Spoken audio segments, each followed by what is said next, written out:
Hi friends, எல்லாருக்கும் வணக்கம். இன்றைக்கி வெரைட்டி ரைஸாக என்ன பண்ணலான்னு யோசிச்சுட்டு இருக்கும்போது தான் இந்த லெமன் ரைஸ் பண்ணி ரொம்ப நாளாக ஆயிடுச்சு.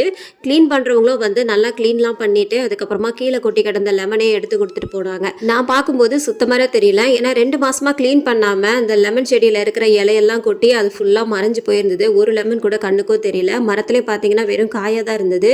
இன்றைக்கி வந்து லெமன் ரைஸாக பண்ணிடலாமே சொல்லிட்டு தான் லெமன் ரைஸும் இதுக்கு வந்து தொட்டுக்கிறதுக்கு வந்து உருளைக்கிழங்கு பொரியலும் பண்ணிடலாம்னு நினச்சேன். அப்புறம் இந்த உருளைக்கிழங்கு நல்லா சிக்கன் 65 மாதிரி பொரிச்சு கொடுத்துட்டோம் அப்படின்னா பசங்களுக்கு ரொம்பவுமே பிடிக்கும். எனக்கு கொஞ்சம் ஈஸியாக வேலை முடியும் அப்படின்றதுனால அந்த மாதிரி பண்ணிட்டேன். உங்கள் வாழ்க்கையில் யாரையாவது மாற்றணும்னு நினைக்கிறீங்களா? அது கண்டிப்பாக நடக்கவே நடக்காது. ஏன்னா என்றைக்குமே அவங்க அப்படி தான் இருப்பாங்க. அவங்க என்ன குணமோ அவங்க அப்படியே தான் இருப்பாங்க.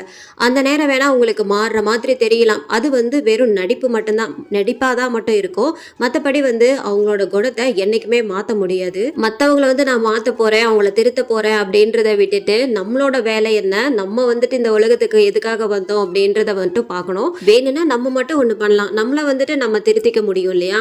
அதனால அந்த மாதிரி ட்ரை பண்ணலாம்.